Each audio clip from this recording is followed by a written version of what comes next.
my God, I remember these. Oh my God, yes, there was this gigantic um outrage brigade that ran into the right because they were talking about Vivek Ramaswamy because they believed that diluting the pool of candidates in the primaries in 2023, that was going to be beneficial to Donald Trump because there's an oppositional Trump vote. This is how they kind of viewed it. They believed that, I don't know, say 53% of the Republican Party doesn't want Trump, and then 47% do want him. So if we throw Vivek Ramaswamy in the mix, Nikki Haley, I don't even remember who else, I don't know, Marco Rubio, Chris Christie, and whoever else, then we can split that anti-Trump vote into much smaller pieces, and Trump may still only get 47% of the vote, but everybody else will have split it up, like the opposition will be split up. So Flashpoint, this far-right Trump-supporting TV show on Kenneth Copeland's TV network, they were bringing on right-wing candidates who were not oppositional to Donald Trump, but were just they obviously had no chance of winning, just to try to push Trump a little bit further. And they have Vivek on, and oh my God, the pushback was insane. People are just racist shits, is what it boiled down to. So they had to come out here and apologize. Let me just show you the apology first, and then I'll show you what they actually talked about on there. Well, tonight, before we get started, I want to personally address some things about Flashpoint from last Tuesday. Let me start off with this. This program is based 100% on the Christian Bible. That is not up for discussion. Flashpoint's totally sponsored by the Victory Channel and Kenneth Copeland Ministries. Neither I nor anyone else in this team has or will ever embrace another religion. Oh my God, dude. Imagine the emails he must have gotten to get him to come out here and give this little speech. Wow, dude. So why did I have a presidential candidate on the program Tuesday that professes another faith? When someone of another faith begins to gain popularity, especially with the younger generation, you need to know about that. Oh, so they were warning us, you see. They were warning us in this gigantic interview that they gave with him, this hour-long interview or something. I think it was 20 minutes, but it was a warning. They weren't supporting him. They weren't talking about how great his ideas are or anything. It was telling us how bad he is in this interview. Come on, man. Who believes this? This is weasel behavior. Come out and tell us what you think. Stop being a weasel. We want you educated and empowered when it comes to matters of Scripture, our government, and even our presidential candidates. I won't back down. I won't back down from the Judeo-Christian values this nation was founded upon. Is somebody asking you to? What the hell are you talking about? Neither will this ministry, this channel, this program, and neither should you, ever. I remain to stand proud and proclaim Jesus is Lord. And it's only that faith that will stand the test of time. Okay, wow, there you go. Anyway, that was their apology, hilariously. They get him back on to talk about, the controversy or whatever. I mean, it was just a normal interview. It wasn't even them saying, maybe I should think about being Hindu or something. It wasn't about that. It was just talking about how much they both love Donald Trump and stuff. I mean, look, this is just one example of how the interview went. This campaign is about speaking the truths, the hard truths that other people are afraid to say out loud. The fact that God is real, that there are two genders, that unborn life is life, that parents... People are afraid to say these things? Who is afraid to say these things? I hear this shit all the time. I'm not even going to bother diving into it. I think everybody is fully aware they're just completely full of shit. Let's just continue. Life, that parents determine the education of their children, that the nuclear family is the best known form of governance to mankind. Okay, this is a dog whistle, what he's doing here. Nuclear family is the best form of governance. Bro, I think democracy is the best form of governance, but families and companies both operate as, if companies or families were governments, then they would be dictatorships, which is, it's okay. Like, we can talk about that. I'm not saying that's a bad thing necessarily. I'm just saying that that's how they operate. A family has one or two people at the top that make all the decisions for the kids and everything. Like, tell the kids to clean their bedroom, and there's no recourse, there's no appeal, there are no checks and balances, or none of that other stuff. It's a dictatorship. A company is a dictatorship. The CEO at the very top is beholden to a board, oftentimes. But who is the board beholden to? Ultimately, nobody. They're not...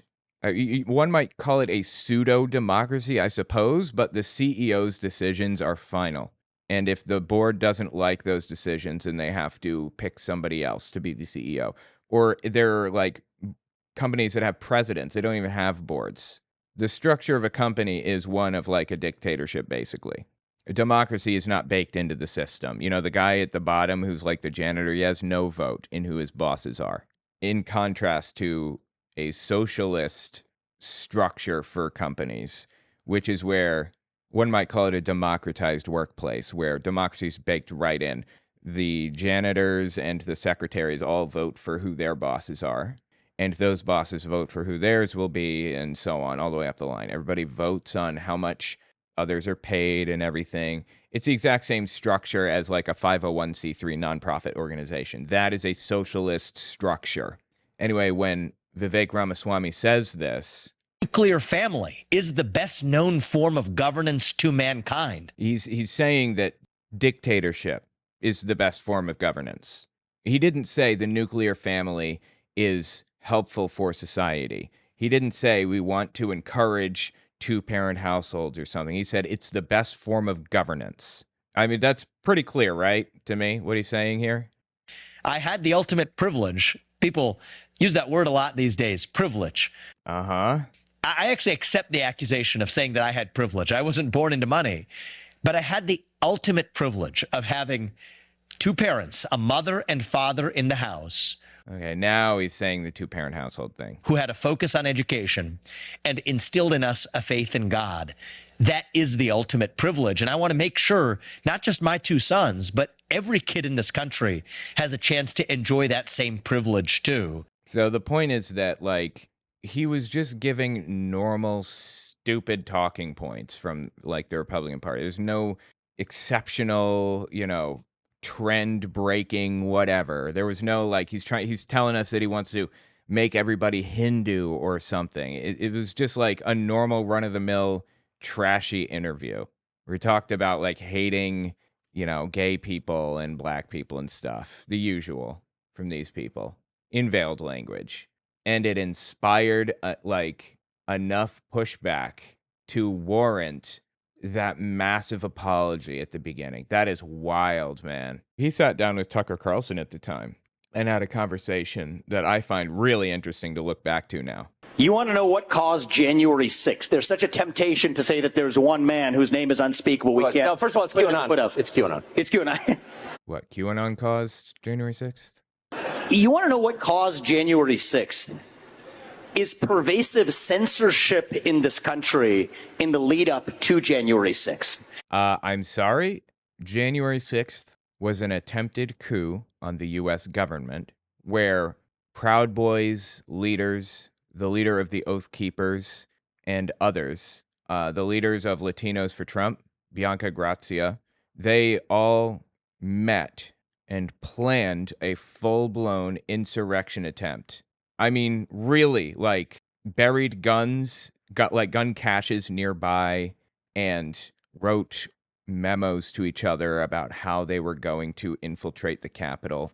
Took tours ahead of time so they knew exactly where to go and which windows to break and everything. It was a full-blown, top-down, planned coup on the U.S. government.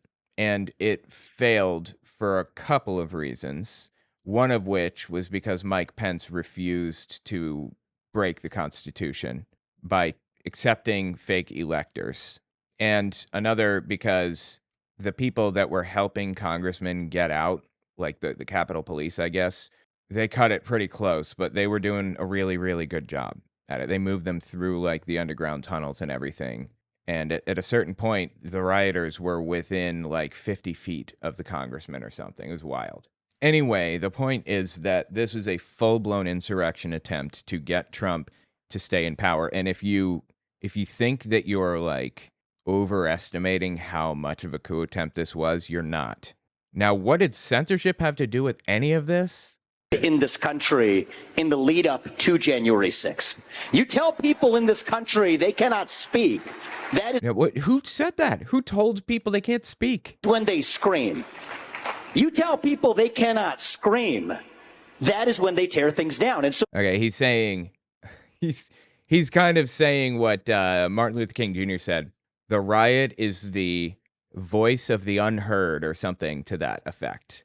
You think Trump supporters were unheard, persecuted minorities? Is that what you're telling me? This dude is such a joke. This is why Flashpoint brought him on, for this kind of thing. But I've got bad news for you. You think you are going to be exempt from the hateful, vile, vicious world they intend to build? If you believe that, you are a fool. They hate you, obviously, just as much as they hate any other black person or Latino or whatever. You are digging your own grave. I don't like to bring it here every time, but there was a group called Association of German National Jews, because at the time in Germany, nationalism was like an assumed position. Like they were just drunk on, we are important and special, and we're the only ones that have a right to rule or anything. And that included Jews in the area. There were a lot of hyper-nationalistic Jews that were just out of their heads.